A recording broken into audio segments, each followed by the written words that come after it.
Hi, I'm Nigel Howarth and welcome back to another shed session. And today we're cooking for you a frangipane tart with Victoria plums. So a version, I suppose, of a Bakewell tart. Let's have a look at the ingredients. And I suppose before we do really start on that, Victoria plums are my favourite plum. They're by far the best flavour. And they're a great English product, and they're only around for 2 or 3 weeks. So we're at the beginning of September, starting to feel a bit colder, so let's warm ourselves up with a dish with Victoria plums. Okay, ingredients to make the pastry. So we're going to make a sort of almond pastry. I've got 250 grams of flour, I've got some ground almonds, I've got 1.5 eggs, I've got 140 grams of butter and 50 grams of sugar. I'm going to put a pinch of salt and some lemon zest into there. Okay, so let's put all the dry ingredients in. So that's the sugar and the almonds.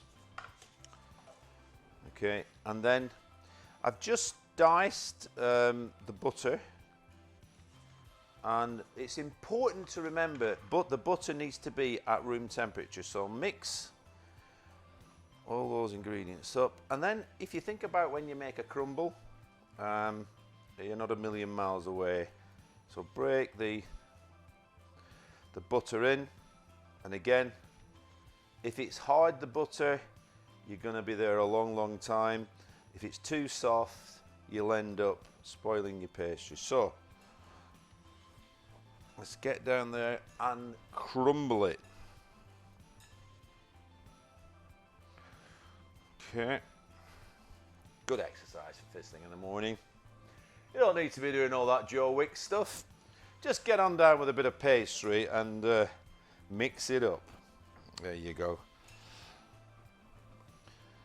Okay, and I'm going to just quickly now zest about half a lemon in there. And this pastry is lovely, gives you a lovely crisp tart. Okay, just get that in there. So I'm just now going through, just finally checking that I've not got any clumps of butter. There we go. Make sure everything's mixed in thoroughly. And I've got 1.5 eggs here, as I said. And we're just going to mix that in there.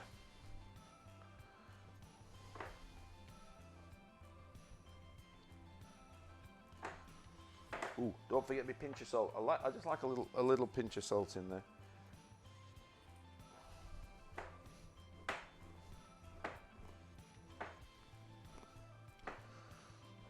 Now you've got to bring this together. You can make this in the mixer if you want, but you know, when I'm making pastry, I do like the hand touch, and you sort of bring everything together. So we'll get some cling film.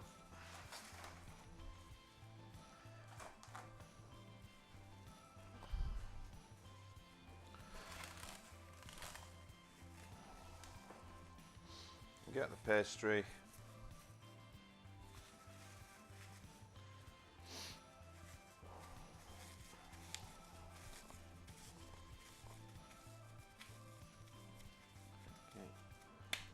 And then just pop that in your fridge for an hour. You do need to leave it for a good hour to rest, okay? And I just happen to have one that we've made. I made this yesterday, so that's ready for rolling. And what I do with the pastry, it is a very delicate pastry, so I rolled it out and then folded it back in before I lined the tart. And the case here, the tart case, I've just lightly buttered. Okay, so we can move that away.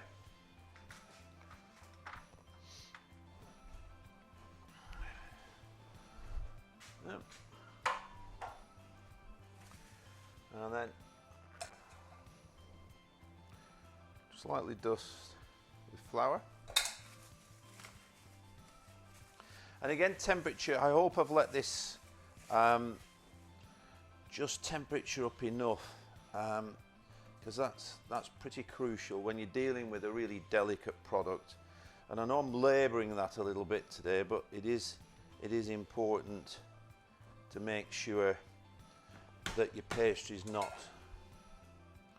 too firm or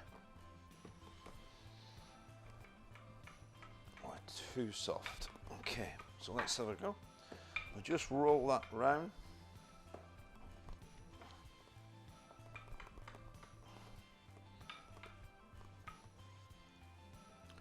And it is cold in the shed this morning. You can definitely feel that autumn is approaching. I'm just working nicely around. We're looking at, again, at that usual about 2mm thick pastry.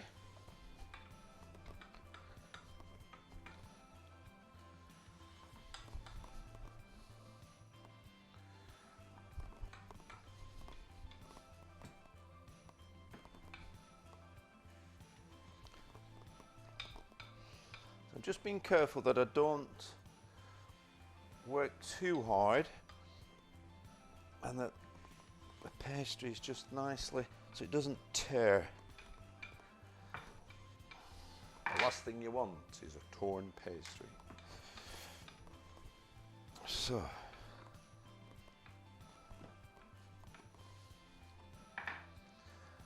let's have a look now. Thickness wise, still need to go down a little bit now.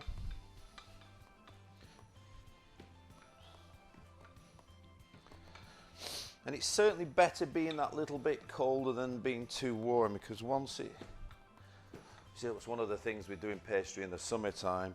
If it's too warm, it's incredibly difficult. That's why some of these pastry chefs are so talented, they can still manage to do it. And understand their product. Right, how are we doing? We're about right there, I think. Okay, so I'm going to bring my tart case in. I'm going to roll pastry towards myself and then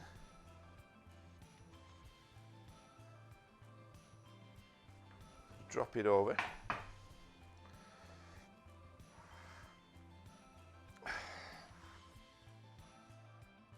And then just work pastry around, and then once I've got it sort of in, I need to take a bit of pastry off like so, so that I can then push the pastry in. Sort of firmly, not too firm, because again, you know, be delicate, but you need to get it into the crimps and the edges of the form.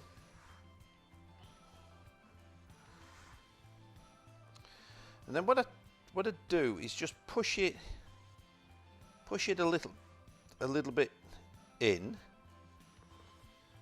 like so, because sometimes pastry chefs would leave this and bake it with the pastry overlapping. Okay, but I've just pushed it in and then roll my rolling pin around.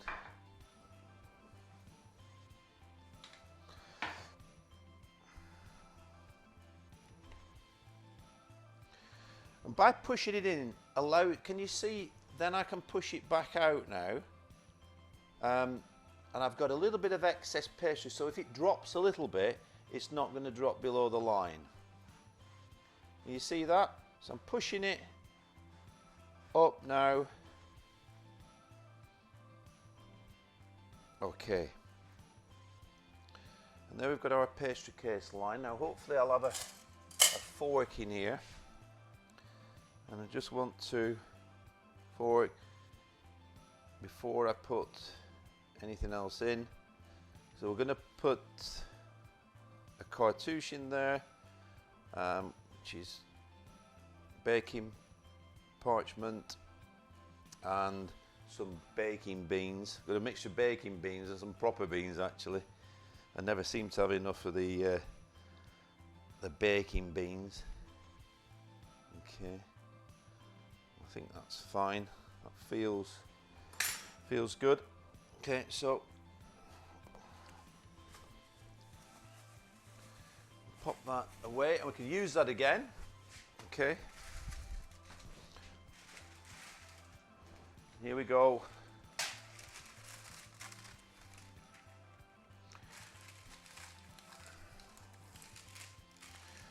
You might think that's big.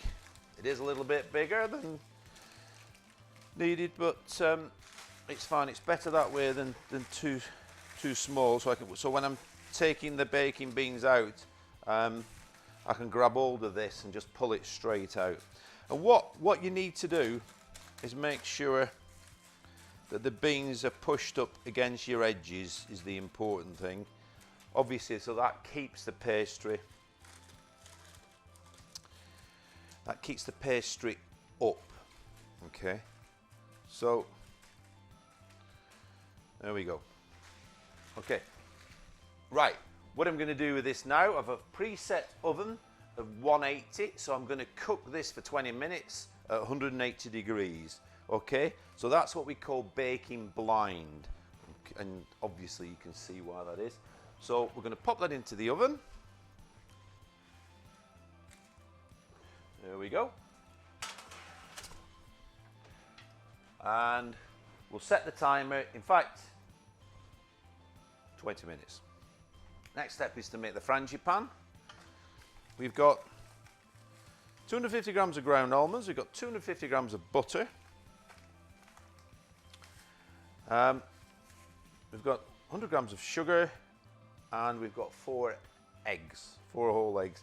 And I've got 30 grams of corn flour. We're to whip that really until it's white. Okay, which is quite a noisy experience on our machine. Okay, so sugar in.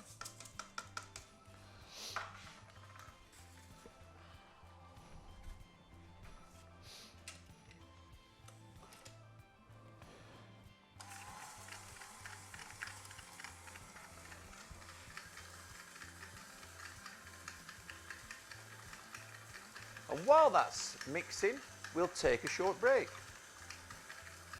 We've been beating the mix for well over 5 minutes now, and you can see how light. So you must make sure that from that really yellowy butter colour, you get it so it's completely oxygenated and light, and you can see it's a much whiter colour before you add the rest of your ingredients. Okay, so first things now is we've got our corn flour, so we're going to pop that in like so, and then the flour, and just gently mix those in.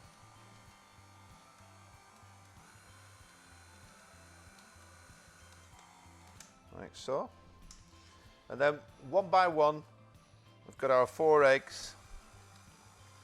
We'll just mix those in now until they're fully incorporated. And then just check with your spatula, your Maurice, just to check that everything's incorporated. I'll just drop it down one more time. There we go. Okay, and that's the frangipane ready. So we'll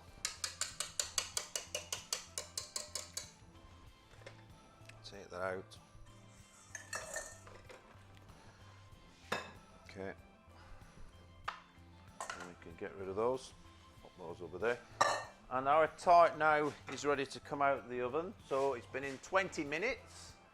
So we can grab it now.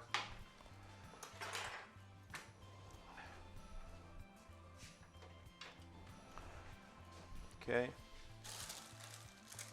just have a look at that. So it's nice and golden. So normally we would leave it to rest now for, let it cool down. So we're going to take a short break now for 10 minutes just to allow our tart case to cool down, and then we're going to put the rest of the ingredients into our tart ready for baking. Okay, our tartlet case is cooled down now, so we've got some jam here. We've got an apricot jam that we're going to put onto the base and just smooth that over. So of course if we're doing a Bakewell tart, this would be raspberry jam. Raspberries. I've done a blackberry one as well, which is pretty amazing. But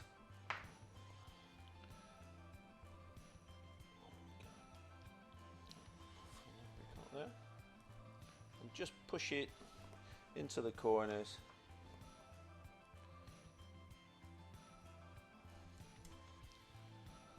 So.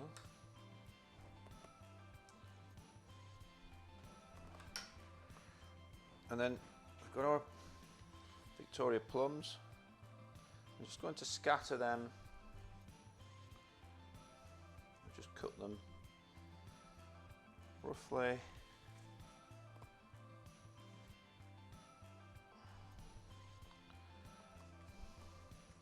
so.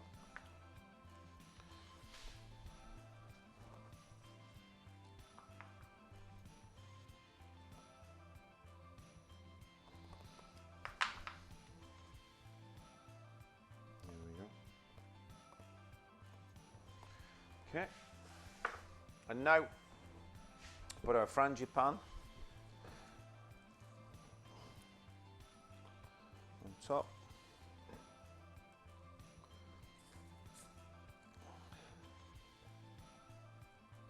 This is where you've got to be a bit delicate.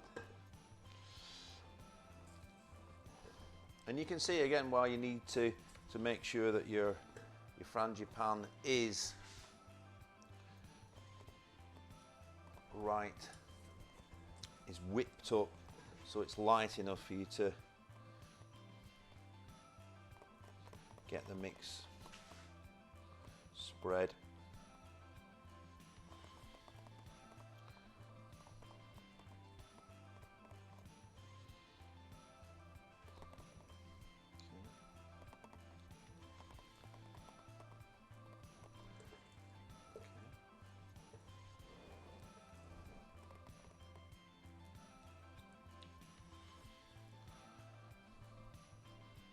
You do need to press it. You do need to press it down into the edges so as you move your pastry case around.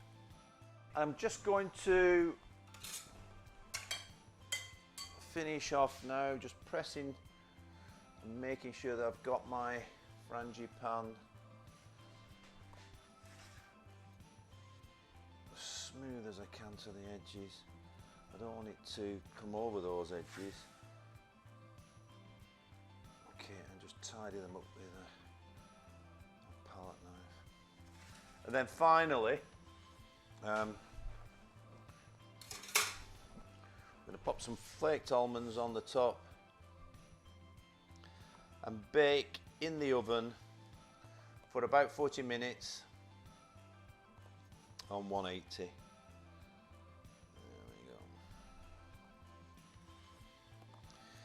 That should be seriously yummy. And we're going to serve that with a compote of Victoria plums and of course a little bit of cream. So let's just get that in the oven.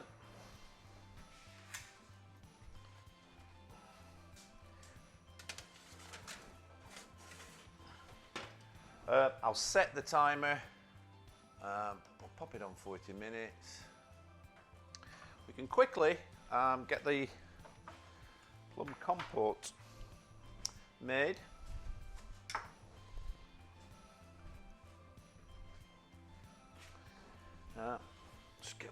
board up. Nice little board. Okay, so got our Victoria plums here. I've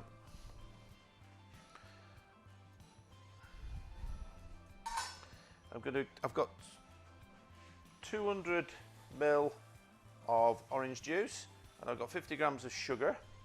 Because you don't need, Victoria plums aren't sour, so you don't need loads of sugar.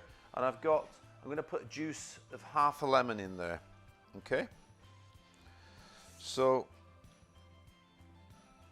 let's put that on. Okay. Put the juice in there. Put the sugar in there. Okay, and I got my lemon squeezer in there. Not got my lemon squeezer. So to do the old-fashioned way, I'll pop that. Okay. Now, one of the things with Victoria plums, and a lot of plums, is they oxidize, so they'll go brown if you're not careful. So you do need to make sure you cook them. And when you've poached them, just to be on the safe side, put the cling film right down onto the fruit to make sure that they don't oxidize and go brown. Let's pump that up a little bit. There we go. I can hear that kicking in now. So the plums themselves, I've cut some already, but just cut them in half. And just take that stone out.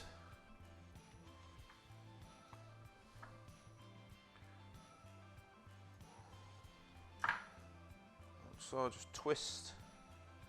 A lot of the times the stone just comes out quite simple, but odd times it, a bit like with peaches, they're difficult.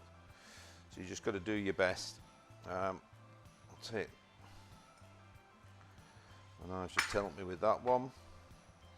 And the other ones are already done. So just pop those in there. To go. Okay, so just carefully pop them in.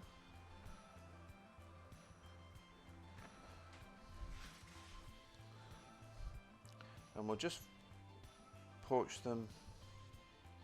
It's for a matter of minutes, and then we'll have to take them out.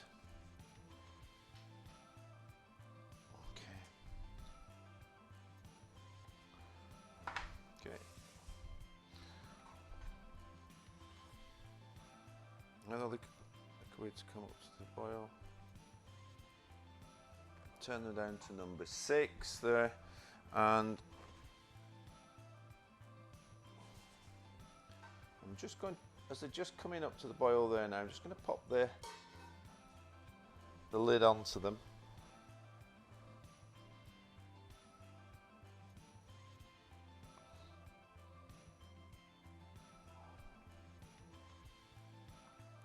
So we're bubbling now. The reason I'm being very conscious of being with them is they don't take much cooking, and you've got to be so careful. So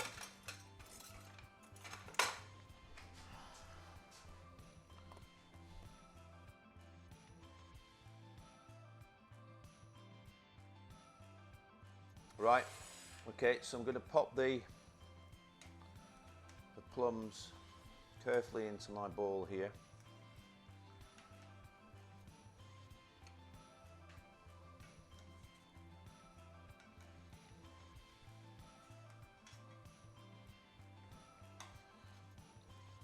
Okay, then I'm going to whack him on full, and we need to reduce that stock.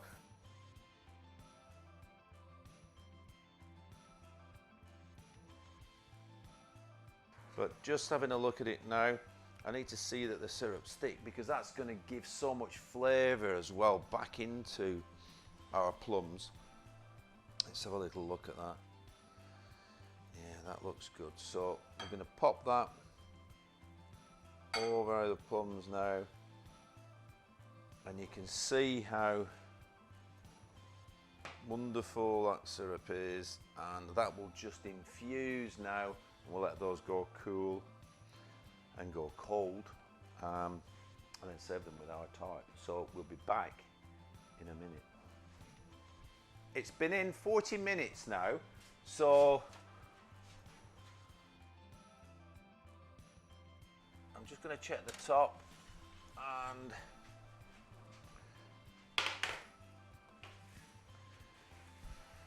that looks serious. Okay, so what we'll have to do with that now is leave it for a good hour to cool down. So we'll come back to you in about an hour when we're ready to cut our Frangipane and Victoria Plum Tart.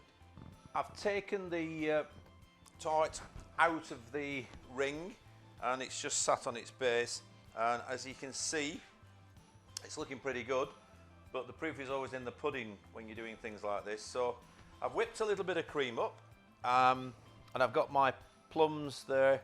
And we were talking about this, when you're poaching plums, don't forget, you might have to reduce the syrup back twice, because as you put the syrup back on, as you've reduced it once, they bleed again, and if it's too thin, then you reduce it back and then put it back on again. You know, as you'll see here, your syrup is nice, you know, nice and thickish. Okay, but the key is not to overcook your plums, and don't forget to put the clingfilm right down on your plums once you've cooked them to make sure they don't sit above the syrup and oxidize. Right, so I've got a rather large spoon here, and I'm going to put it into boiling water. And then this is what we call to rocher. And I'm just going to put a really, can you see that? A really lovely, another quenelle in a way. And you've got to practice that. Practice it a bit.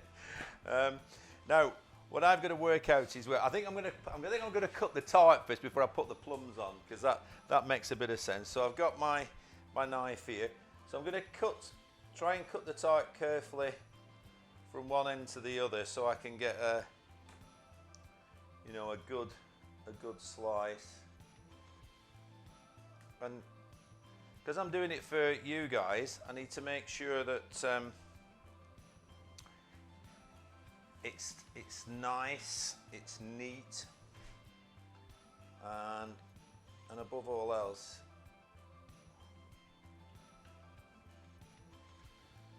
it's not too big, I suppose. You know, I never quite know whether I should or shouldn't. Oh gosh, I've still got stuff from earlier on it. So let's see if we can get a nice piece off and sit it. Oh, it looks awfully delicately gorgeous. Gosh, I so enjoy that. I've used that paper, so I'm just going to put a bit of kitchen paper here, so that enables me just to pop our plums on, and I've no idea where to pop them. Don't want to spoil it, but I sort of feel like, you know, it sort of needs to go at the back there.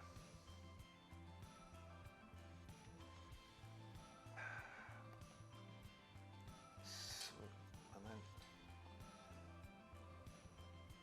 just a little drizzle of our sauce, and there you go. There's our Victoria plum, which are forever the best plums. Victoria Plum Frangipane Tart with a luscious amount of whipped cream and a compote of plums. And of course, if you're at home, you can just pop a few more on. You can do what you want. You can put more syrup on, but Enjoy. That's all from me today. Thank you. Hi, I'm Nigel Howarth. If you like what you've just seen, then subscribe to our YouTube channel or follow us on social media. Enjoy.